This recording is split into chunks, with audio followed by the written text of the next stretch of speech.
कोटी कोटी हिंदू वर्तमान विश्व रे अछंती भारत रे 112 कोटी हिंदू अछंती हिंदू धर्मर लोक अमेरिका रूसिया फ्रांस जर्मन ने पहुंचुचंती रथ यात्रा होची आम पाखकु सऊदी अरब ओमान कतार रु वीडियो आसुची नुआ खाई पर्व पालुचंती रज पालुचंती दशहरा पालुचंती मु हिंदू धर्म को ऊपर मु कहि पारि आपण जैनिज्म पर विश्वास करु आपण जैन पर कोंतु जैनिज्म रे लोक माने भी संघ सहित जड़ित अछन सेमान को भी हमें ये करू समस्त मूलत होची त हमें कहू तो हिंदू धर्म सनातन धर्म तारठू ही समस्त आरंभ होठू ही सब स्प्रेड कर समय यही मुहूर्त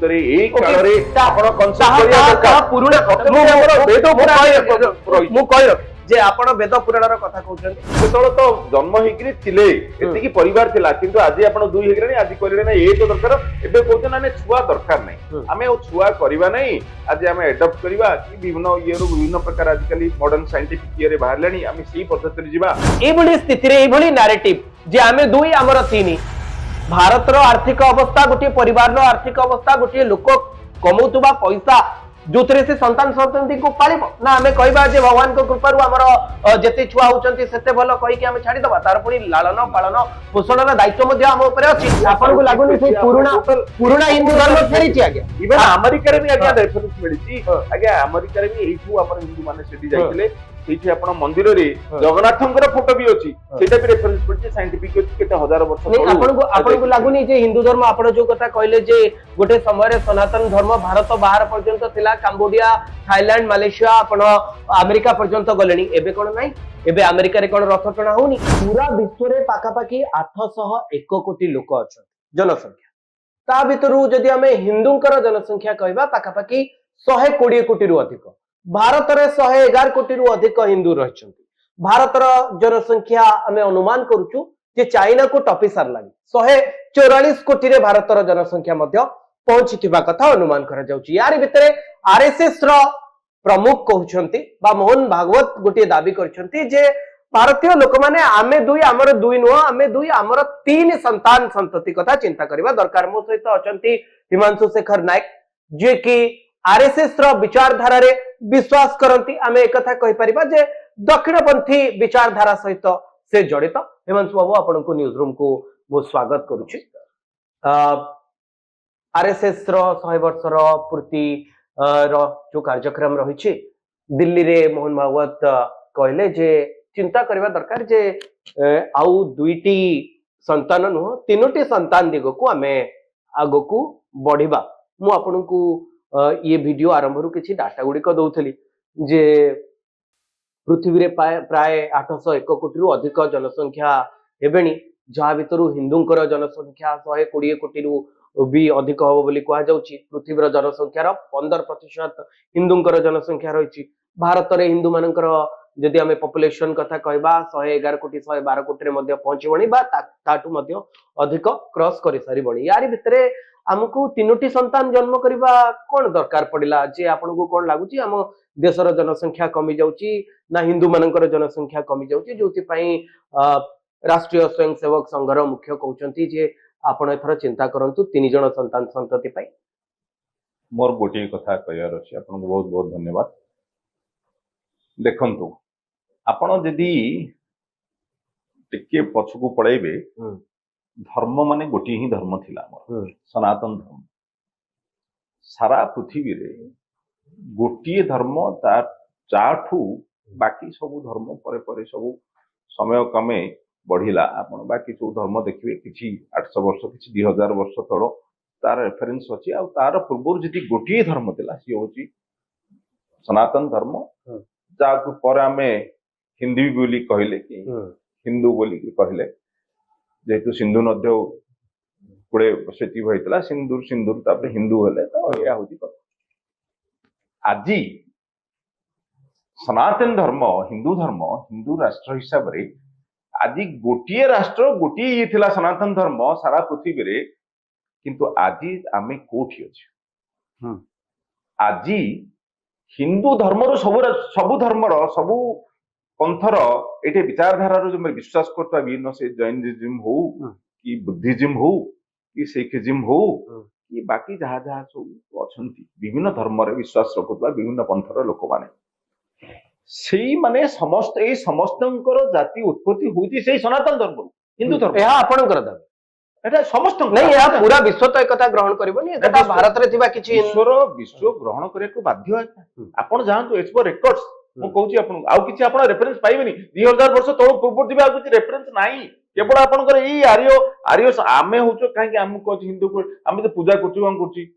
କଣ କୁହାଯାଉଛି? ଆପଣ ବି ଜଣେ ହିନ୍ଦୁ, ଆପଣ ଦେଖିଥିବେ ପୂଜା ହୁଏ, ଯେତେବେଳେ ହୁଏ କଣ ହୁଏ? ପାଣି ଧରିକିରି ପ୍ରଥମେ ବ୍ରାହ୍ମଣ ଆପଣଙ୍କୁ ଇଏ କରାଏ ନା କଣ କରେ ନା ଆର୍ୟ ବର୍ତ୍ତେ ଜମ୍ବୁ ଦ୍ୱୀପେ, ଆପଣ ଆର୍ୟ ବୋଲିକିରି ଆମକୁ କୁହାଯାଏ। ତା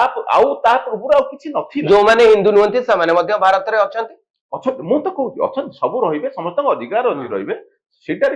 ଇଏ ଯୋଉ 3 ଜଣ ସନ୍ତାନ ସନ୍ତତି କଥା କହିଛନ୍ତି, ଏହା କେବଳ ହିନ୍ଦୁ ପରିବାର ପାଇଁ ନା, ଏହା ସମଗ୍ର ଭାରତ ପାଇଁ ଯୋଉ ମୁସଲମାନ ଭାଇ ଭଉଣୀ ମାନେ ଅଛନ୍ତି, ଖ୍ରୀଷ୍ଟିଆନ ଭାଇ ଭଉଣୀ ମାନେ ଅଛନ୍ତି, ବୌଦ୍ଧ ଧର୍ମର ଲୋକମାନେ ଅଛନ୍ତି, ସମସ୍ତଙ୍କ ପାଇଁ ଲାଗୁ? ଦେଖନ୍ତୁ, ପୂଜନୀୟ ଶ୍ରୀ ମୋହନ ଭାଗବତୀ, ସିଏ ହଉଛି ହିନ୍ଦୁ ଧର୍ମର ଆମର ସବୁଠୁ ବଡ ଉଚ୍ଚ ଆମର ସିଏ ହଉଛନ୍ତି ଗୁରୁ। ତ ସିଏ ଯେତେବେଳେ କହୁଛନ୍ତି,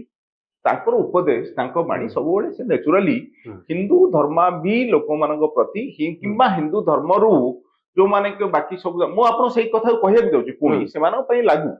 ଆପଣ କହିବାର ଯେ କଥା ଯେ ଆଜି ହିନ୍ଦୁ ଧର୍ମ, ସନାତନ ଧର୍ମ ଏଇଠୁ ଜାତ ହେଇକିରି ବୌଦ୍ଧିଜିମ ଏଇଠୁ ଷ୍ଟାର୍ଟ ହେଲା। ଆମ ଓଡିଶାରେ ତାର ଗୋଟେ ବହୁତ ବଡ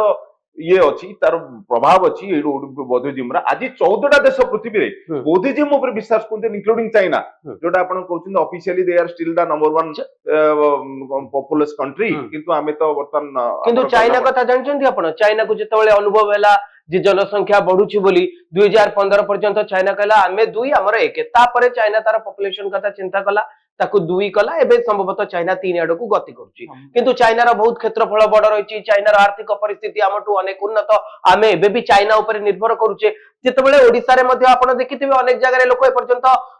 ମୌଳିକ ଆବଶ୍ୟକତା ପାଇଁ ବି ସଂଘର୍ଷ କରୁଛନ୍ତି। ଭାରତରେ ଏମିତି ଜାଗା ଅଛି ଯୋଉଠି ଲୋକ ମୌଳିକ ଆବଶ୍ୟକତା ପାଇଁ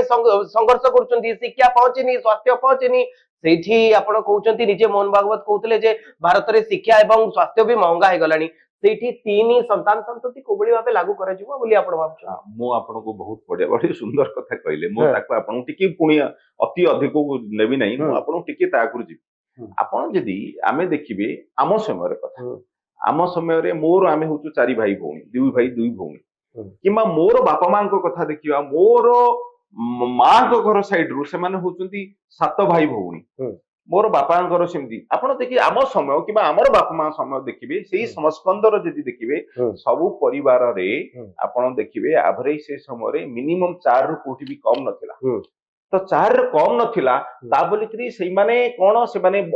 ଶିକ୍ଷା, ମୌଳିକ ଶିକ୍ଷା ସେମାନେ ପାଉନଥିଲେ ନା, ସେମାନେ ଇଲିଟରେଟ ଥିଲେ ନା, ସେମାନଙ୍କ ପାଖରେ ସଂସ୍କାର ନଥିଲା ନା, ସେମାନଙ୍କର ଏଜୁକେସନ ହେଇପାରିନଥିଲା ନା, ହେଲ୍ଥ ସୁବିଧା ସେମାନଙ୍କୁ ଦିଆଯାଇ ନଥିଲା ନା, କଣ ହେଇଥିଲା? ଆଜି ଆପଣଙ୍କର ଯୋଉମାନେ ଆପଣ ଦେଖିବେ 50 ବର୍ଷ ତଳକୁ ଯିବେ, ଯୋଉମାନେ ସବୁ ହେଇଛନ୍ତି ସେଟା ବହୁତ ଇଲିଟରେଟ ଆମଠୁ, ସେମାନେ ସାଂସ୍କାରିକ ହିସାବରେ, ସାମାଜିକର ଇଏ ହିସାବରେ, ଏଜୁକେସନ ହିସାବରେ ସେମାନେ, ସେମାନଙ୍କ ଭିତରେ ନୈତିକତା ବହୁତ ଅଧିକ ଅଛି। ମୋର କହିବାର ଜର୍ମାନ କଥା ଦେଖନ୍ତୁ, ଇଟାଲି କଥା ଦେଖନ୍ତୁ, ଜାପାନ କଥା ଦେଖନ୍ତୁ, ଇଏ ଦେଶ ତ ଆମଠୁ ବହୁତ ଆଗରେ। ଏକଥା ଆମକୁ ସ୍ୱୀକାର କରିବାକୁ ପଡିବ। ଆପଣ ଯେତେ ବିଶ୍ୱଗୁରୁ କଥା କହିଲେ ମଧ୍ୟ ଆମକୁ ହବା ପାଇଁ ପଡିବ। କିନ୍ତୁ ଯୋଉମାନେ ଆମ ସାମ୍ନାରେ ଦେଶ ଗୁଡିକ ରହିଛନ୍ତି, ଯୋଉମାନଙ୍କର ଟେକ୍ନୋଲୋଜି କଥା କୁହନ୍ତୁ, ଚିକିତ୍ସା ସିଷ୍ଟମ କଥା କୁହନ୍ତୁ, ଏଜୁକେସନ କଥା କୁହନ୍ତୁ, ସେମାନଙ୍କ ତୁଳନାରେ ଆମେ ବି ଏବେ ପଛରେ ପଡିଛେ। ଯାହାଙ୍କର जनसंख्या कम, ମୁଁ ଆପଣଙ୍କୁ ଦେଲି ୟୁରୋପୀୟ ରାଷ୍ଟ୍ର ଗୁଡିକର जनसंख्या ବହୁତ କମ, କିନ୍ତୁ ସେଠି ଡେଭଲପମେଣ୍ଟ କଥା ଆପଣ ଦେଖନ୍ତୁ। ନାଇଁ, ଆପଣ ସେଇ କଥା ମୁଁ ଆପଣଙ୍କ ସହିତ ଡିଫର କରିବି। କାହିଁକି ମୁଁ ଆପଣଙ୍କ ସହିତ ସେଥିରେ ମୁଁ ସହମତ ହେଇପାରିବି ନାହିଁ? କାହିଁକି ନା ମୋର କହିବାର କଥା ଯେ ଆଜି ମୋର ମୂଳ କ୍ୱେଶ୍ଚିନ୍ ହେଲା, କାହିଁକି ଆଜି ତାଙ୍କୁ ପୂଜନୀୟ ସରସଂଘ ଚାଳୁକୁ କହିବାକୁ ପଡିଲା ଯେ ଆପଣ ମାନଙ୍କୁ ଆମେ 3 ସନ୍ତାନ କରିବା ଦରକାର? କାହିଁକି ନା ଆଜି ମୁଁ ଆପଣଙ୍କୁ କହୁଥିଲି, ଆଜି ହିନ୍ଦୁ ଧର୍ମ, ସନାତନ ଧର୍ମରୁ ଅଲଗା ସବୁ ଧର୍ମାବଲମ୍ବୀ ଏଇଠୁ ଆରମ୍ଭ ହେଇ, ଏଇଥିରୁ ବାହାରି ଆଜି 14ଟା ଦେଶରେ ଆପଣଙ୍କର ବୁଦ୍ଧିଜିମର ଗଲାଣି। କିନ୍ତୁ ଆମେ ଆଜ୍ଞା ହିନ୍ଦୁ ଧର୍ମ କୋଉଠି ରହିଛୁ? କେବଳ ଭାରତ କିମ୍ବା କିଛି ଆପଣଙ୍କର କ୍ଷେତ୍ରରେ ନେପାଳରେ କିଛି ଅଂଶରେ ଅଛନ୍ତି, ତାକୁ ଛାଡିଦେଲେ ଆମର ଆଉ ସ୍ଥିତି ନାହିଁ। ଯୋଉ ଭାରତୀୟ ମାନେ ଯୋଉ ସମୟରେ ଥିଲା ଆମର ଭାରତର ସୀମା କୋଉ ପର୍ଯ୍ୟନ୍ତ ଥିଲା? ଆପଣ ଯଦି ଦେଖିବେ ଆପଣଙ୍କର ଦେଖିବେ ରେଫରେନ୍ସ ପାଇବେ ନେଇକିରି ଆପଣ ଇସ୍ରାଏଲ ଠୁ ଆରମ୍ଭ କରି ଭିଏତନାମ ଠୁ ଆରମ୍ଭ କରି କାମ୍ବୋଡିଆ ଠୁ ଆରମ୍ଭ କରି ଇଣ୍ଡୋନେସିଆ ଠୁ ଆରମ୍ଭ କରି ଆପଣ ଟୋଟାଲି ମଧ୍ୟ ଆପଣଙ୍କ ଯେ ଏସିଆ ପୁରା ଇଷ୍ଟ ଏସିଆ ଆପଣଙ୍କୁ ଲାଗୁନି ସେଇ ପୁରୁଣା ହିନ୍ଦୁ ଧର୍ମ ଫେରିଛି ଆଜ୍ଞା ଇଭେନ ଆମେରିକାରେ ବି ଆଜ୍ଞା ରେଫରେନ୍ସ ମିଳିଛି ଆଜ୍ଞା ଆମେରିକାରେ ବି ଏଇଠୁ ଆମର ହିନ୍ଦୁ ମାନେ ସେଠି ଯାଇଥିଲେ ସେଇଠି ଆପଣ ମନ୍ଦିରରେ ଜଗନ୍ନାଥଙ୍କର ଫଟୋ ବି ଅଛି ସେଇଟା ବି ରେଫରେନ୍ସ ମିଳିଛି ସାଇଣ୍ଟିଫିକ ଅଛି କେତେ ହଜାର ବର୍ଷ ଆପଣଙ୍କୁ ଲାଗୁନି ଯେ ହିନ୍ଦୁ ଧର୍ମ ଆପଣ ଯୋଉ କଥା କହିଲେ ଯେ ଗୋଟେ ସମୟରେ ସନାତନ ଧର୍ମ ଭାରତ ବାହାର ପର୍ଯ୍ୟନ୍ତ ଥିଲା କାମ୍ବୋଡିଆ ଥାଇଲାଣ୍ଡ ମାଲେସିଆ ଆପଣ ଆମେରିକା ପର୍ଯ୍ୟନ୍ତ ଗଲେଣି ଏବେ କଣ ନାହିଁ ଏବେ ଆମେରିକାରେ କଣ ରଥ ଟଣା ହଉନି ଯୋଉ ଭାରତୀୟ ମାନେ ଯାଇ ଆମେରିକାରେ ଭାରତୀୟ ମାନଙ୍କର ଗୋଟିଏ ବଡ ସଂଖ୍ୟା ରହିଛି ଏଭଳି ଅନେକ ହିନ୍ଦୁ ମାନେ ଅଛନ୍ତି ଯୋଉମାନେ ଭାରତର ସିଟିଜେନସିପ ନୁହନ୍ତି ଯୋଉମାନେ ଆମେରିକାର ନାଗରିକ କିନ୍ତୁ ସେମାନଙ୍କର ଧର୍ମ ହିନ୍ଦୁ ଏଭଳି ଅନେକ ହିନ୍ଦୁ ରହିଛନ୍ତି ଲଣ୍ଡନରେ ଅନେକ ହିନ୍ଦୁ ଜର୍ମାନରେ ରହିଛନ୍ତି ଅନେକ ହିନ୍ଦୁ ନ୍ୟୁଜିଲାଣ୍ଡରେ ରହିଛନ୍ତି ଅଷ୍ଟ୍ରେଲିଆରେ ରହିଛନ୍ତି ପୁରା ବିଶ୍ୱରେ ହିନ୍ଦୁ ଛାଇଗଲେଣି ଆପଣ ରୁଷ କଥା କୁହନ୍ତୁ ରୁଷରେ ମଧ୍ୟ ହିନ୍ଦୁ ମାନଙ୍କର ସଂଖ୍ୟା ବଢୁଛି ସନାତନ ଧର୍ମ ବ୍ୟାପୁନି ବୋଲି ଆପଣ କୋଉ ଭଳି ଭାବେ କହିପାରିବେ ସନାତନ ଧର୍ମ ଆଜ୍ଞା ଦେଖନ୍ତୁ ଅଲ୍ଟିମେଟଲି ଆପଣ ସମୟ ଦେଖିବେ ଆଜକୁ ଆଉ 50 ବର୍ଷ ପରେ ଦେଖିବେ ପୁଣି ଏଇ ଧର୍ମର ଇଏ ବଢିବ କିନ୍ତୁ ମୁଁ ଆପଣଙ୍କୁ ସେଇ କଥା କହୁଛି ଯେ ଆଜି ଏଇ ଯୋଉ ଜିନିଷଟା ଆମକୁ ଶିଖା ହେଇଛି ଆପଣ କିଛି ସମୟ ତଳୁ କହିଲେ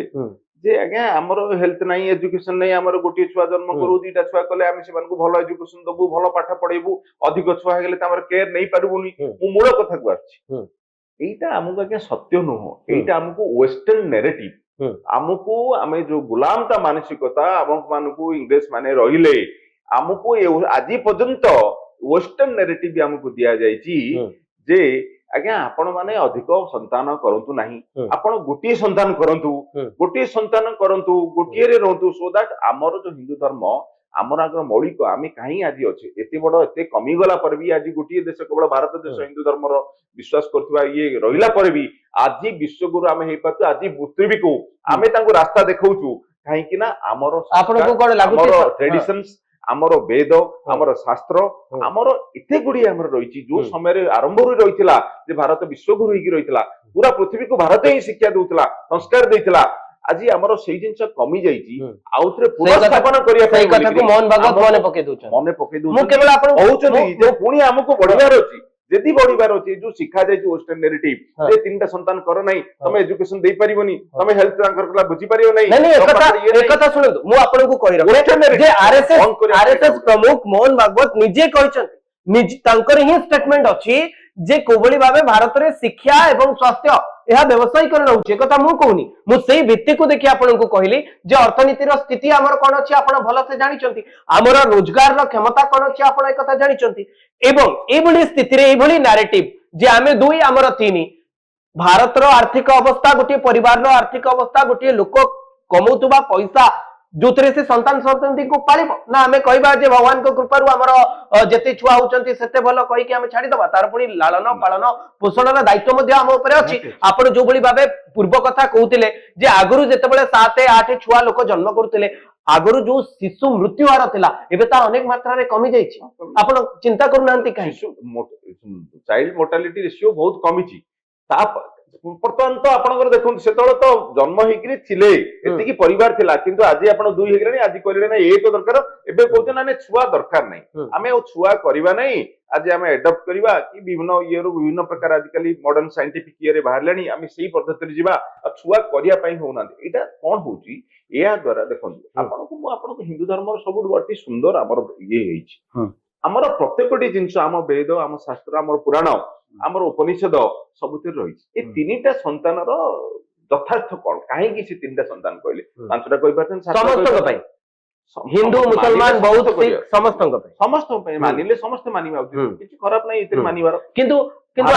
ଶୁଣନ୍ତୁ ସେଇ କଥା ସିଏ ଯେହେତୁ କିନ୍ତୁ ଗୁରୁ ଯେହେତୁ ହଉଛନ୍ତି ସେ ହିନ୍ଦୁ ଧର୍ମର ଗୁରୁ ସେଥିପାଇଁ ମୋହନ ଭାଗବତ ଆପଣ ମୋହନ ଭାଗବତଙ୍କୁ ହିନ୍ଦୁ ଧର୍ମର ଗୁରୁ ଯଦି କହୁଛନ୍ତି ତାହେଲେ ଶଙ୍କରାଚାର୍ଯ୍ୟ କିଏ ଶଙ୍କରାଚାର୍ଯ୍ୟ ବି ହିନ୍ଦୁ ଧର୍ମର ଗୁରୁ ତାହେଲେ ଆମେ କାହା କଥା ମାନିବା ଶଙ୍କରାଚାର୍ଯ୍ୟଙ୍କ କଥା ମାନିବା ନା ଆମର ତ ସେଇଟା ହିଁ ଆମର ବହୁତ ଇଏ ଭିତରେ ଆମର ହିନ୍ଦୁ ଧର୍ମରେ ଆଜ୍ଞା ଆମର କହୁଛନ୍ତି 33 କୋଟି ଦେବ ଦେବତା ଆମେ ପୁରା ସମସ୍ତଙ୍କ ଉପରେ ବିଶ୍ୱାସ ରଖୁ ତ ସେଥିପାଇଁ ଆମେ ଯେହେତୁ ଆଜି ବିଭିନ୍ନ ପରମ୍ପରା ବିଭିନ୍ନ ପନ୍ଥ ବିଭିନ୍ନ ଆମର ଉପନିଷଦ ସବୁଥିରେ ଆମେ ବିଶ୍ୱାସ ରଖି ଚାଲିଛୁ ତାର ମୂଳ 3ଟା କାରଣ ଆପଣ ମୁଁ କହୁଛି ଯେ ଆମର ହିନ୍ଦୁ ଧର୍ମ ସନାତନ ଧର୍ମ ଆମେ ମାନୁଛେ ଆମର ଯାହା କହୁଛି ସୃଷ୍ଟିରୁ ଯୋଉ ହେଇଛି ଆପଣ ଦେଖିବେ ଯେ 3ଟା ସନ୍ତାନ କଣ ପାଇଁ ନା ଆଦିତ୍ୟ ହଉଛନ୍ତି ସନ୍ आदित्य एंड संजना आमर सृष्टि जो जिनसा धीरे धीरे आरंभ हम्म। होला तीन संतान थे तीन संतान कौन थे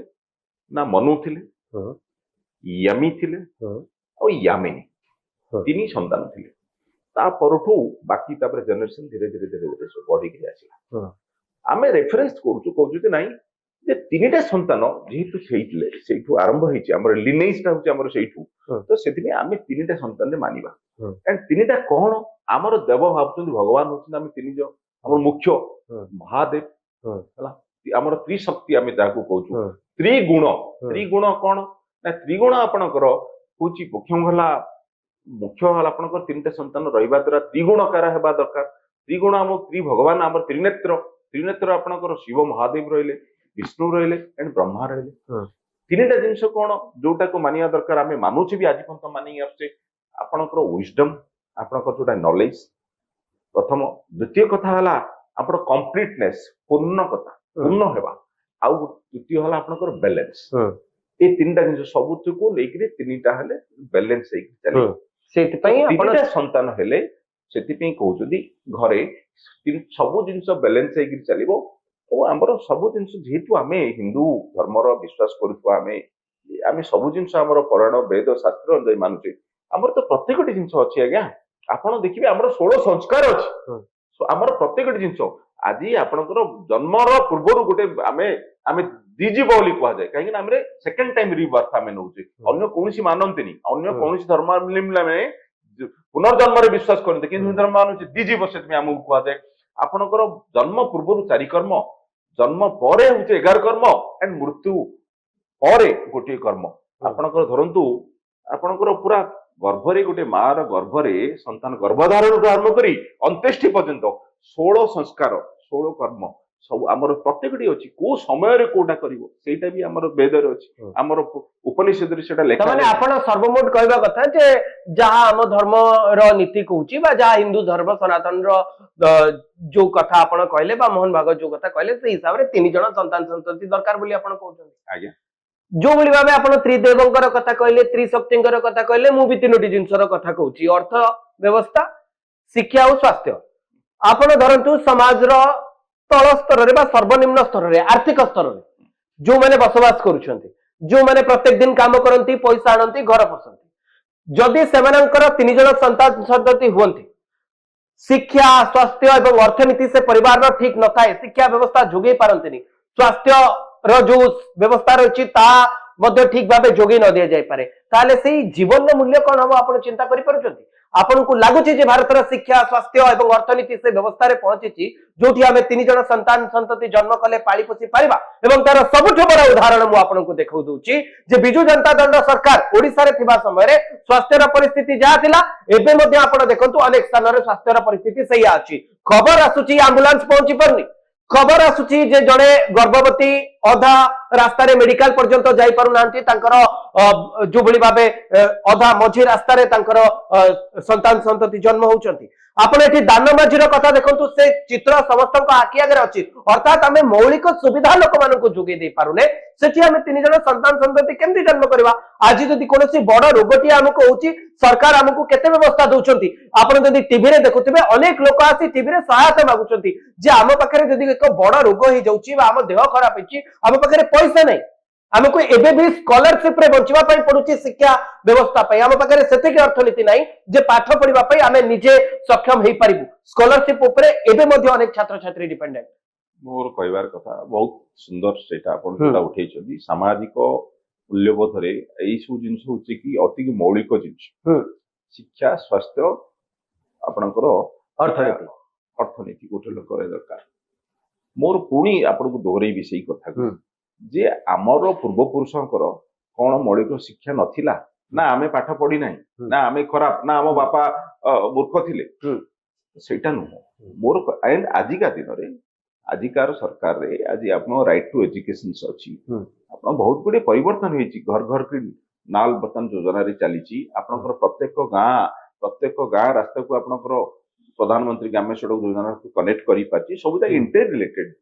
गाँ को रास्ता हेले आपनकर स्वास्थ्य सेठी पहुंची पारिबे सुविधा पहुंची पारिबो एजुकेशन सेठी स्कूल हेई पारिबो ଆପଣଙ୍କର ଆଜି ଶିକ୍ଷା କ୍ଷେତ୍ରରେ ଗୋଟେ ବହୁତ ବଡ ପରିବର୍ତ୍ତନ ଆସିଛି ଆଉ ଆପଣଙ୍କର ସ୍ୱାସ୍ଥ୍ୟ କ୍ଷେତ୍ରରେ ମୁଁ ପ୍ରଥମ କରି ମୁଁ କହୁଛି ଆପଣଙ୍କୁ ଜାଣିଛନ୍ତି ଆପଣ ସମସ୍ତେ ଏଇ ଯୋଉ ଆୟୁଷ୍ମାନ ଭାରତ ଯୋଜନା ଯୋଉଟା ମାନନୀୟ ପ୍ରଧାନମନ୍ତ୍ରୀଙ୍କର ହେଇଥିଲା ତାହା ଦ୍ୱାରା ପ୍ରତ୍ୟେକଟି ଲୋକ ସେଥିରେ କଭର ହେଇପାରୁଛନ୍ତି ଏଣ୍ଡ ତାହା ଦ୍ୱାରା ଫ୍ରି ଅଫ୍ ପ୍ରତ୍ୟେକଟି ଲୋକ ଆପଣ କହିପାରିବେନି ମୁଁ ଏଇଠି ଅଟକେଇବା ପାଇଁ ଚାହିଁବି ଆପଣ ଯେତେବେଳେ ଆୟୁଷ୍ମାନ ଯୋଜନା ବ୍ୟବସ୍ଥା ଭିତରେ ହେଇପାରେ ବ୍ୟବସ୍ଥା ଭିତରେ ଯୋଉମାନେ ଆପଣ ଭାବନ୍ତୁ ଯୋଉମାନେ ଘଞ୍ଚ ଜଙ୍ଗଲ ନାଇଁ ରାଜଧାନୀରେ କଟକ ଭୁବନେଶ୍ୱରରେ ମଧ୍ୟ ମୁଁ ଆପଣଙ୍କୁ କହି ରଖେ ଯୋଉ ସରକାରୀ ଚାକିରି ଯିଏ କରୁଛନ୍ତି ଯୋଉମାନେ ଚତୁର୍ଥ ଶ୍ରେଣୀର ସରକାରୀ କର୍ମଚାରୀ ତାଙ୍କର ଦରମା କେତେ ଯଦି ସେମାନଙ୍କ ପରିବାର ଆୟୁଷ୍ମାନ ଯୋଜନାର ଅନ୍ତର୍ଭୁକ୍ତ ହଉନାହାନ୍ତି ଆପଣ ଚିନ୍ତା କରନ୍ତୁ ଯେ ଜଣେ ଚତୁର୍ଥ ଶ୍ରେଣୀ ସରକାରୀ କର୍ମଚାରୀ ଯାହାଙ୍କର ବାପା ଧର ଜଣେ ଚତୁର୍ଥ ଶ୍ରେଣୀ କର୍ମଚାରୀ ଅଛନ୍ତି ସେମାନଙ୍କର ପରିବାର ବର୍ଗଙ୍କୁ ଆୟୁଷ୍ମାନ ଯୋଜନାରେ କାର୍ଡ ମିଳୁନାହିଁ ଅର୍ଥାତ ଆପଣ ଭାବନ୍ତୁ ରାଜଧାନୀରେ ବି ଏମିତି ପରିବାର ଅଛନ୍ତି ମୁଁ କହୁନି ଯେ ଆର୍ଥିକ ଅବସ୍ଥା संपूर्ण भाव दुर्बल आर्थिक अवस्था किछि मात्रा स्वच्छल अच्छी किंतु जदि से परिस्थिति रे तांकु मध्ये आयुष्मान कार्ड टी दरकार किंतु से स्थिति मिल पार ना आप एक स्वीकार करिया पड़ो मुझे कहली मौलिक स्वास्थ्य आवश्यकता एबे भी अधे लोकों पाखरे नाही सुनंतु सेटा होची प्रत्येक सरकार रो सेटा होची मौलिक नीति रे रहिबा दरकार एंड मोते लागुची आजिकार सरकार कर सेटा मौलिक नीति भीतर अछि मौलिक सुविधा शिक्षा स्वास्थ्य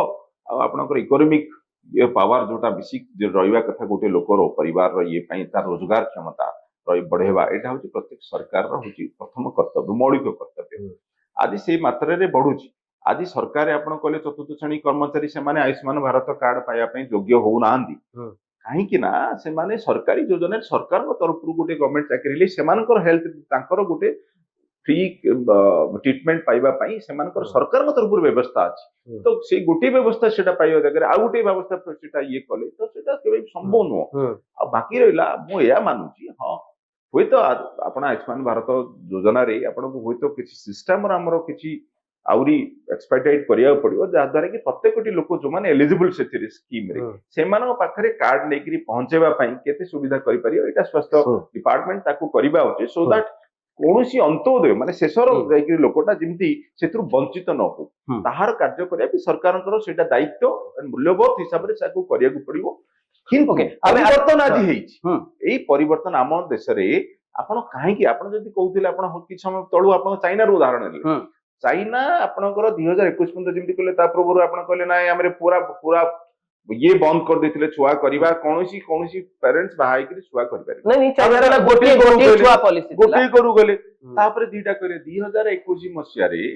सेही कम्युनिस्ट पार्टी ऑफ चाइना जे कि टोटली बंद कर देथिले छुआ करिया पई देखले ना ना तीनटा संतान करिया पई ले एडवाइजरी कर तो काई दरकार पड़ला आज चाइना मोस्ट पॉपुलस कंट्री सेमान पाखरे संसाधन सेमान को जहां भी साधन जहां भी अछि ता भीतर भी से माने आज सी कंट्री काई आज जापान रो अवस्था कोन होई काहे कि जापान कहउछि जे हमकु बढ़ियावार अछि लोकन को हम जापान रो कथा मु आपन गोटे बढ़िया उदाहरण देछि टोकियो रो 2024 डिसेंबर रो शेषर गोटे खबर आसेला जे टोकियो रे चिंता करा गला जे ऑफिस रे काम करिवार दिन को 4 दिन रखा जिवो एवं हप्ताहर 7 दिन भितर 3 दिन छुट्टी करा जिवो तार प्रमुख कारण थिला जे जापान रे जो बाहाघर रो जो रेशियो अछि ताहा कमुथिला जो जापानी नागरिक माने अछंती से माने अधिक समय निज काम रे दवा पई चेष्टा करूथिले निज को स्वावलंबी करबा पई एवं एक उन्नत मानर जीवन शैली बचवा पई चेष्टा करूथिले अधिक वर्क डेडिकेटेड रहितले जा फल कि रोमांस करबा पई समय रो अभाव रहला रोमांस रो अभाव फल रे संतान संतति टिके हेला नाही एवं जदि संतान संतति होउथिला ताकू लालन पालन करबा पई समय देबा पई पडुथिला जोथि पई कैरियर प्रॉब्लम रे पडुथिला जोथि पई कपल माने संतान संतति जन्म करबा पई चाहु नथिले जापान रे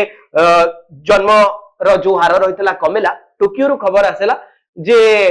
टोकियो रे चिंता करा जाउछि जे सप्ताह को 3 दिन छुट्टी दिया जिवो जा फल रे कि कपल माने रोमांस करबे एवं संतान रो बा संतान संतति अभाव एवं जापान रे जन्म हार वृद्धि पाइबो ए भली गोटे चिंताधारा रो खबर आसी पहुंचेथिला जदि आपनकर मने थिबो कारण जापान रे जनसंख्या कम थिला भारत रे तो जनसंख्या यथेष्ट अधिक अछि बोली मते जा लागे मोर गोरे कहे था आपन को आज जापान रे परिस्थिति हेला कोन पे एंड आपण जो कहउथिले जे माने रोमांस करिया पई समय पाइलेनी ना कोन करा गला ଏଇ ପ୍ରକାର ଲୋକଙ୍କୁ ଏଇ ଯୋଉ ୱେଷ୍ଟର୍ନ ଜାପାନକୁ ବି ସେଇ ୱେଷ୍ଟର୍ନ ଜାପାନ ଆପଣ ଦେଖିବେ ଜାପାନ ଆଣ୍ଡ ଭାରତ ଭିତରେ ଆପଣ ସାମଞ୍ଜସ୍ୟତା ଆପଣ ଦେଖିବେ ବହୁତ ଲିଖିତ ପରିଲିଖିତ ଅଛି। ଆଜି ଜାପାନର ଲୋକମାନେ କି ମୋଷ୍ଟ ଟ୍ରେଡିସନାଲ କଣ୍ଟ୍ରି କି ଯଦି ଆପଣ ପୃଥିବୀରେ ଯଦି ସବୁଠୁ ମାନାଯାଏ ସେ ହଉଛନ୍ତି ଜାପାନ। ଆପଣଙ୍କର ସେମାନେ ବହୁତ ସଂସ୍କାର ଉପରେ ବହୁତ ବିଶ୍ୱାସ କରନ୍ତି। ଆଉ ରୋମାନ୍ସ କରିବା ପାଇଁ ଆମର କୌଣସି ହିନ୍ଦୁ ଧର୍ମରେ କିମ୍ବା ବେଦ ଶାସ୍ତ୍ରରେ କୋଉଠି ରୋମାନ୍ସ ବୋଲିକିରି ସେଇ ପ୍ରକାର କୁହାଯାଏନି। କାହିଁକି ଆମକୁ ପୁତ୍ର ସନ୍ତାନ ଆମକୁ ବଂଶ ବଢିବା ପାଇଁ ଦରକାର। ବଂଶ ଯୋଉ ପୁତ୍ର ବଂଶ ବଢେଇ ପାରିବେ ବିନା କନ୍ୟା ସନ୍ତାନର ପୁତ୍ରର ପୁତ୍ର ସନ୍ତାନ କାହିଁକି ଦରକାର? ମୁଁ ଆପଣଙ୍କୁ କହୁଛି ଆପଣ କଣଟା ସେଇଟା କଣ ପାଇଁ ଆସିଲା ଯେ ଯୋଉ ବଂଶ ବଢିବା ପାଇଁ ରୋମାନ୍ସ ପାଇଁ ବୋଲିକିରି ଆପଣଙ୍କର କୁହାଯାଏନି କୋଉଠି ରୋମାନ୍ସ କରିବା ପାଇଁ ବୋଲିକିରି ଆପଣଙ୍କ ଦରକାର ନ ଘର ସଂସାର ବଢିବା ପାଇଁ ହେଲେ ଆପଣଙ୍କ ଯୋଉ ଆପଣ ପୁତ୍ର ଆସିଲା କୋଉଠୁ ନା ପୁତ୍ର ମାନେ କଣ ଆପଣ ପିତୃ ପୁରୁଷଙ୍କର ଦୋଷକୁ କାଟିବାକୁ ହେଲେ ଆପଣଙ୍କର ଯୋଉ ଆପଣ ଦି ଯିବ ସେକେଣ୍ଡ ବାର୍ଥ ଆପଣ ନେଲେ ଆପଣ ନେବା ଦ୍ୱାରା ସାଲଭେସନ ତାଙ୍କୁ ମୁକ୍ତି କରିବା ପାଇଁ ଆପଣଙ୍କୁ ପୁତ୍ର ୱାର୍ଡରୁ ଆପଣ ଆସିଲା ପୁତ୍ର ହେଲେ ସେଟାକୁ ଆପଣ ତାର ଆପଣଙ୍କର ଯୋଉ କର୍ମ କରିବା ଦ୍ୱାରା ଆପଣଙ୍କର ଆପଣ ଦେଖନ୍ତୁ ତିନିଟା ଆପଣଙ୍କର ଦାୟିତ୍ୱ ତିନିଟା ଜିନିଷ ପୁଣି ଆପଣ ମୁଁ କହିବି କାହିଁ ତିନିଟା ସନ୍ତାନ ତିନି ବାର ମୁଁ କହିବାର ଉଦ୍ଦେଶ୍ୟ ହଉଛି ସେ ଆମର ଆପଣଙ୍କର ପ୍ରଥମ ହେଲା ତିନିଟା ଋଣ ଆମର ଥାଏ। ଆମର ହିନ୍ଦୁ ଧର୍ମରେ ସନାତନ ଧର୍ମରେ ଆମର କି ଋଣ ଥାଏ? ଗୋଟେ ହେଲା ଆପଣଙ୍କର ପିତୃ ଋଣ। ଆମେ ଜନ୍ମ ହେଲା ବେଳକୁ ଗୋଟେ ଛୁଆ ପିତୃ ଋଣ ଥାଏ। ଆଉ ଗୋଟେ ହେଲା ଦେବ ଋଣ, ଦେବତା ମାନଙ୍କ ପ୍ରତି ଆମର ଋଣ ଥାଏ। ତୃତୀୟ ହେଲା ଋଷି ଋଣ, ଋଷି ମାନଙ୍କ ଆମର ତିନିଟା ଋଣ ଥାଏ। ଯୋଉଟାକୁ ଆମକୁ ସାଲଭେସନ ମୁକ୍ତି କରିବା ପାଇଁ ଏଇ ସବୁ ଋଣକୁ କାଟିବା ପାଇଁ ଆମକୁ ବଂଶ ବଢିବା ଦରକାର। ଏଣ୍ଡ ଆପଣ ଯୋଉ ରୋମାନ୍ସ କଥା କହିଲେ ଆଜ୍ଞା ଆମେ ହିନ୍ଦୁ ଧର୍ମରେ ସେଇ ପ୍ରକାର କାହିଁ ଆପଣଙ୍କର ମୁଁ କହିଲି ଯୋଉ କିଛି ସମୟ ତଳୁ କହୁଥିଲି 16 ସଂସ୍କାରରେ କଣ ଯୋଉଟା କହିଲି ପୂର୍ବ ଆପଣଙ୍କର ବାହା ହେବାର ଗର୍ଭଧାରଣଠୁ ଆରମ୍ଭ କରି ତା ପୂର୍ବରୁ 4ଟା ସଂସ୍କାର ତାପରେ 11ଟା ସଂସ୍କାର ମୃତ୍ୟୁ ପରେ ଗୋଟେ ଅନ୍त्यେଷ୍ଟି ସଂସ୍କାର ଥାଏ। ଯୋଉ ସେଇ ସମୟରେ ଲେଖା ଅଛି ଆପଣ କେତେବେଳେ ରୋମାନ୍ସ ୱାର୍ଡ ତ ନାହିଁ କୋଉ ସମୟରେ ଗର୍ଭଧାରଣ କରିବେ ସେତେବେଳେ ଗୋଟେ ପୂଜା କରାଯାଏ। ଏଇ ସମୟରେ ଏଇ ମୁହୂର୍ତ୍ତରେ ଏଇ କାଳରେ ଆପଣ ମୁଁ କହି ରଖେ ଯେ ଆପଣ ବେଦ ପୁରାଣର କଥା କହୁଛନ୍ତି ଏବଂ ମୋହନ ଭାଗବତ 3ଟି ସନ୍ତାନ ଜନ୍ମର କଥା କହୁଛନ୍ତି। ଆପଣ ମୋହନ ଭାଗବତଙ୍କର ଏଇ 3 ସନ୍ତାନ ଜନ୍ମ କଥାକୁ ନେଇ ବେଦ ଉପନିଷଦ ପୁରାଣ ସହିତ ଯୋଡୁଛନ୍ତି। ମୁଁ ଆପଣଙ୍କୁ କେବଳ ଗୋଟିଏ କଥା ପଚାରିବା ପାଇଁ ଚାହିଁବି ଯେ ମୁଁ କେତୋଟି ସନ୍ତାନ ସନ୍ତତି କରିବି କି କରିବି ନାହିଁ ମୁଁ କଣ ସେଥିପାଇଁ ମୋହନ ଭାଗବତଙ୍କୁ ଅପେକ୍ଷା କରିବି ନା ମୁଁ କଣ ଶଙ୍କରାଚାର୍ଯ୍ୟ ମତେ କହିଲେ କେତେ ସନ୍ତାନ ଜନ୍ମ କରିବା କଥା ସେଥିପାଇଁ ଚିନ୍ତା କରିବି ଯେ ଶଙ୍କରାଚାର୍ଯ୍ୟ କହିଛନ୍ତି ମତେ 3 ଜଣ ସନ୍ତାନ ଦରକାର, ମୋହନ ଭାଗବତ କହିଛନ୍ତି ମତେ 3 ଜଣ ସନ୍ତାନ ଦରକାର। ନା ମୁଁ ଏକଥାକୁ ଚିନ୍ତା କରିବି ଯେ ମୁଁ ଯଦି 3 ଜଣ ସନ୍ତାନ ସନ୍ତତି କରୁଛି ତାଙ୍କୁ ପାଳି ପୋଷି ମଣିଷ କଲାଭଳି କ୍ଷମତା ମୋ ପାଖରେ ଅଛି ନା ନାହିଁ। ଆପଣ ଯେତେବେଳେ କହିଲେ ଆଗରୁ 7 ଜଣ 8 ଜଣ ଛୁଆ ଜନ୍ମ ହଉଥିଲେ ମୁଁ ଆପଣଙ୍କୁ କହିଲି ସେତେବେଳେ ଶିକ୍ଷାର ହାର ବହୁତ କମ ଥିଲା, ସେତେବେଳେ ଶିଶୁ ମୃତ୍ୟୁ ହାର ଅଧିକା ବଢୁଥିଲା, ସେତେବେଳେ ଲୋକ ଉତ୍ତମ ସେବା ପାଇପାରୁନଥିଲେ। ଏବେ ଉତ୍ତମ ସେବା ପାଇଲେଣି। ସନ୍ତାନ ସନ୍ତତିଙ୍କର ଜନ୍ମ ସଂଖ୍ୟା ଯେତେବେଳେ ଜନ୍ମ ହାର ଗୋଟିଏ ସ୍ଥିର ପୋଜିସନରେ ପହଞ୍ଚୁଛି ସମସ୍ତଙ୍କ ପାଖରେ ମୌଳିକ ସୁବିଧା ପହଞ୍ଚି ପାରିଛି। ଆପଣ ଦେଖୁନାହାନ୍ତି 5 ଜଣ ପରିବାର ଆପଣ ଯେତେବେଳେ 7 ଜଣ ଛୁଆ କଥା କହୁଥିଲେ ସେ ସମୟରେ 3 ଜଣ ଛୁଆ ପାଠ ପଢି ବହୁତ ବଡ ମଣିଷ ହେଇଗଲେ ଆଉ 3 ଜଣ ବହୁତ ପଛରେ ପଡିଗଲେ। ଏମିତି ମଧ୍ୟ ଉଦାହରଣ ଅଛି। ଏବେ ସମସ୍ତଙ୍କୁ ସୁବିଧା ସୁଯୋଗ ମିଳୁଛି। ମୋହନ ଭାଗବତ କହିଦେଲେ ବୋଲି କଣ ଆମେ 3 ଜଣ ସନ୍ତାନ କରିବା? ଆପଣଙ୍କୁ ଲାଗୁଛି ଯେ ଭାରତରେ ଏତେ ଜନସଂଖ୍ୟା ହଉଛି ଏବଂ ଚାକିରିର ଏତେ ଅଭାବ ଅଛି ଆମେ ଆମେରିକାରେ ଯିବାକୁ ପଡୁଛି ଆମକୁ ଚାକିରି କରିବା ପାଇଁ? ଡୋନାଲ୍ଡ ଟ୍ରମ୍ପ ଆମକୁ ଧମକ ଦଉଛନ୍ତି। ଆମକୁ ଜାପାନ ଯିବାକୁ ପଡୁଛି କାମ କରିବା ପାଇଁ, ଅଷ୍ଟ୍ରେଲିଆରେ ଆମକୁ ଲୋକ ମାରୁଛନ୍ତି। ଏଠି ପାଠ ପଢାରେ ସୁବିଧା କୋଉଠି ମିଳିଲାନି ବୋଲି ଆମେ ୟୁକ୍ରେନ ପଢିବାକୁ ଗଲେ ୟୁକ୍ରେନରେ ଯୁଦ୍ଧ ହେଲା ଲୋକଙ୍କୁ ଆଣିବା ପାଇଁ ଆମକୁ ପୁଣି ଥରେ ଲଢିବାକୁ ପଡିଲା। ଇଏ ତ ସର୍ବମୋଟ କଥା ଆମ ପାଖରେ ମୌଳିକ ସୁବିଧା ନାହିଁ। ମୋହନ ଭାଗବତ କହିଦେଲେ ବୋଲି କଣ 3 ସନ୍ତାନ ଜନ୍ମ କରିବା? ମୋଟେ ନାହିଁ। ବୁଝିନିଅ ମୋହନ ଭାଗବତ ଜି ଯଦି କହିଥିଲେ ବୋଲି ଆପଣ ମୌଳିକ ସନ୍ତାନ 3ଟା ସନ୍ତାନ କରିବେ ସେଟା ନାହିଁ। ସିଏ କୋଉ ଜାଗାରେ କହିନାହାନ୍ତି ତମେ ମାନେ କରିବାକୁ ବାଧ୍ୟ, ସେଥିପାଇଁ ଆପଣ ବି ବାଧ୍ୟ ନୁହନ୍ତି। ସେ କିଛି ବି ବାଧ୍ୟ ବାଧକତା ନାହିଁ। ସିଏ ତାର ବି ଆଗରୁ କହିଛନ୍ତି ଆପଣ ଯୋଉ କଥା କିଛି ସମୟ ତଳେ କହିଲେ ଆଜିକା ଡେଟରେ ହେଲ୍ଥ ଆଣ୍ଡ ଏଜୁକେସନ ଆମର ଯୋଉଟା ମୌଳିକ ମାନେ ଗୋଟେ ଗରିବ ଲୋକ ପାଇଁ ସେଇଟା ତାର ସକ୍ଷମର ବାହାରେ ହେଇଯାଇଛି, ଆମର ବହୁତ ଏକ୍ସପେନ୍ସିଭ ହେଇଯାଇଛି। ସେ କଥା ବି ସିଏ କହିଛନ୍ତି। ସିଏ ଶୁଣନ୍ତୁ ସିଏ ଆଜି ସମାଜର ଯୋଉ ପ୍ରକୃତ ପରିସ୍ଥିତି ଅଛି ସବୁ କ୍ଷେତ୍ରରେ ବହୁତ ଆଜ୍ଞା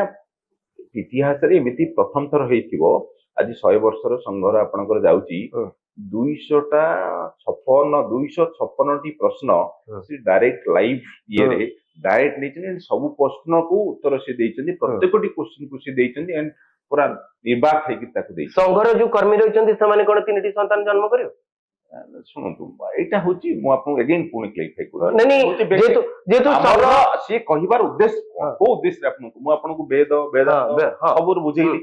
ଯେ ଏଣ୍ଡ ଆମର ସ୍ଥିତି କଣ ଥିଲା ସନାତନ ଧର୍ମରେ ଆମେ ହିନ୍ଦୁ ରାଷ୍ଟ୍ର ହେଇକି ଆମେ ହିନ୍ଦୁ ଏଇଠୁ ସବୁ କିଛି ଆରମ୍ଭ ହେଇ ଆମେ ଆଜି ପୃଥିବୀରେ କେବଳ ଗୋଟିଏ ଦେଶ ହେଇକି ରହିଗଲେ କିନ୍ତୁ ଏଇଠୁ ବୁଦ୍ଧିଜିମ୍ ଷ୍ଟାର୍ଟ ହେଲା 14ଟା ନେସନରେ ଆଜି ବୁଦ୍ଧିଜିମ୍ ଫଲୋ କଲେଣି କିନ୍ତୁ ଆମେ କାହିଁକି ହିନ୍ଦୁ ରାଷ୍ଟ୍ର ଆମକୁ ୱେଷ୍ଟର୍ନ ସାର୍ ଆପଣଙ୍କୁ ଲାଗୁଛି ନେରେଟିଭ ଆମ ନାଁରେ ଶିକ୍ଷା କରାହେଇଛି ଯେ ନା ତମେ ମାନେ ଗୋଟିଏ ସନ୍ତାନ କର ତମେ କଲେ ତାକୁ ଭଲ ପଢେଇବ ଭଲ କରିବ ଆଜି କାହିଁକି ଆପଣଙ୍କର ଯୋଉମାନେ ୱେଷ୍ଟର୍ନ କଣ୍ଟ୍ରି ମାନେ ଏଇ ନେରେଟିଭ ଆମ ଭିତରେ ପଶେଇଛନ୍ତି ଆମ ମୁଣ୍ଡ ଭିତରେ ପଶେଇଛନ୍ତି ସେଇମାନେ ଆଜ୍ଞା କନଭର୍ସନ କରିକି ସମସ୍ତଙ୍କୁ ଆପଣ ସେଇମାନଙ୍କୁ ଅଲଗା ତାଙ୍କର ନିଜ ଜାତିରେ ମିଶେଇ ଚାଲିଛନ୍ତି ତ ଆଜ୍ଞା ଏଇଟା ହଉଛି ଗୋଟେ ଆପଣ ଜାଣିଛନ୍ତି ଭାରତର ହିନ୍ଦୁ ମାନେ ଆମକୁ ଆଜ୍ଞା ଆମକୁ ପପୁଲେସନ କୁ କଣ୍ଟ୍ରୋଲ ସହିତ ରଖିବାକୁ ପଡିବ ତାହା ସହିତ ଆମର ବିଶ୍ୱକୁ ହେବାକୁ ହେଲେ ଆମକୁ ଆମ ପୃଥିବୀରେ ଆମର ସ୍ଥିତିକୁ ବଢେଇବାକୁ ପଡିବ ଆମର ହିନ୍ଦୁ ଧର୍ମ ଯେମିତି ଥିଲା ଗୋଟିଏ ଧର୍ମ ଥିଲା ସାରା ପୃଥିବୀରେ ପାଇଗଲାଣି ହିନ୍ଦୁ ଧର୍ମ ସେଟାକୁ ଆମେ 120 କୋଟି ହିନ୍ଦୁ ବର୍ତ୍ତମାନ ବିଶ୍ୱରେ ଅଛନ୍ତି ଭାରତରେ 112 କୋଟି ହିନ୍ଦୁ ଅଛନ୍ତି ହିନ୍ଦୁ ଧର୍ମର ଲୋକ ଆମେରିକା ରୁଷିଆ ଫ୍ରାନ୍ସ ଜର୍ମାନରେ ପହଞ୍ଚୁଛନ୍ତି ରଥଯାତ୍ରା ହଉଛି ଆମ ପାଖକୁ ସାଉଦି ଆରବ ଓମାନ କାତାରରୁ ଭିଡିଓ ଆସୁଛି ନୂଆଖାଇ ପର୍ବ ପାଳୁଛନ୍ତି ରଜ ପାଳୁଛନ୍ତି ଦଶହରା ପାଳୁଛନ୍ତି ଇସ୍କନ ଏବଂ ଅନ୍ୟାନ୍ୟ ଯୋଉ ହିନ୍ଦୁ ଧର୍ମର ପ୍ରଚାରକ ମାନେ ରହିଛନ୍ତି ସେମାନେ ବିଶ୍ୱବ୍ୟାପୀ ସେମାନଙ୍କର ଅର୍ଗାନାଇଜେସନ ଗୁଡିକ ଖୋଲିଛନ୍ତି ଆଫ୍ରିକାରେ ହିନ୍ଦୁ ଧର୍ମର ସଂଖ୍ୟା ବଢୁଛି या परे मध्य आपण कहउचंती जे हिंदू धर्म लोप पाई गलानी बोली मु आश्चर्य तापुडी बीजेपी शासन समय मु मोटे कहनी पाई जाईछि मु पाईछि भी दीटा कथा गोटे कथा ला आपण काहे कि मु कहउची जे आजि सनातन धर्म गोटे ही धर्म थिला आजि भारत रे केवल भारत ही गोटे वर्ष होई रहिला जोटे कि हिंदू धर्म रे विश्वास करथिबार आमे आजि अधिक अछंती कि 70% कि 73% अछि आजि आमे हिंदू एठी आकु छाडी देले आपनकर किछि आपण नेपाल रे पाइबे तापरे छाडी देले आउ हिंदू मानकर आपण हिंदू कंट्री कि हिंदू मेजॉरिटी कंट्री कोठा अछि किंतु एई देशरु हमर एइठु आरंभ होई अदर सेक्टर कन्फर्सन जो विश्वास करथबा आपण बुद्धिज्म हो आरंभ होला बुद्धंकर तो ये माटी भी एइठु होई आज 14 पृथ्वी रे 14 देश रे बुद्धिज्म ऊपर विश्वास करछन आपण एक कथा कहउनादी बुद्धिज्म को स्प्रेड करबा केवल हिंदुइज्म रे काई करबा जैनिज्म अछि जैनिज्म बहुत पछरे पड़छि आसंतु आमे जैनिज्म स्प्रेड करबा आसंतु आमे बुद्धिज्म स्प्रेड करबा आसंतु सिखिज्म स्प्रेड करबा सब जाको करू केवल हिंदुइज्म काई ना सुनतु आज्ञा मु हिंदू धर्म रे मु विश्वास करूछि मु हिंदू धर्म को ऊपर मु कहि पारि आपण जैनिज्म रे विश्वास करु आपण जैन ऊपर कोंतु जैनिज्म रे लोक माने भी संघ सहित जडित अछन सेमान को भी आमे ये करू सबस्त मूल तो होछि त आमे कहू तो हिंदू धर्म सनातन धर्म तार ही समस्त आरंभ होइछु ही सब स्प्रेड करछि तो सेति आपण बडा तो सेति कोनोसी असुविधा नाही किंतु हमर मौलिक कथा हैला जे हमकु हमर स्थिति को यदि हम विश्व दरबार रे विश्व को हमकु यदि लीड करिवार अछि हमर पॉपुलेशन भी बढ़ेवार अछि सेटा गोटे आवश्यकता रहिछि जो कथा ऊपर से जोर दैछि आमे चर्चा करथुलु जे मोहन भागवत आरएसएस रो सरसंघ चालक वयोज्येष्ठ व्यक्ति एवं आरएसएस भली एक ऑर्गेनाइजेशन बा संस्था को से लीड करूछंती एवं देश रे सह सह आरएसएस रो संघर जो माने विश्वास करंती से माने रहिछंती आमे मोहन भागवत कर तीन संतान प्रसंग रे आलोचना करथुलु एवं आमे मध्ये आपनक थ्रू कमेंट रे आशा करिबु जे आपण मोहन भागवत कर एई कथा रे केते सहमत जे जो कथा आमे आम आलोचना माध्यम रे आपनक कहथुलु जे तीन संतान रो एबे आवश्यकता रहिछि भारत रे जो कथा चारियाडे बे चर्चा आलोचना होची आपण एथरे केते एकमत निज कमेंट माध्यम रे बा आम कमेंट माध्यम रे लिखि हमकु जणे परिबे तबे मु आशा करूची हमर ए आलोचनाटी आपनको भल लागितबो न्यूज रूम सहित जोडी रहया पई हम चैनल को लाइक करंतु शेयर करंतु आउ सब्सक्राइब करंतु धन्यवाद नमस्कार।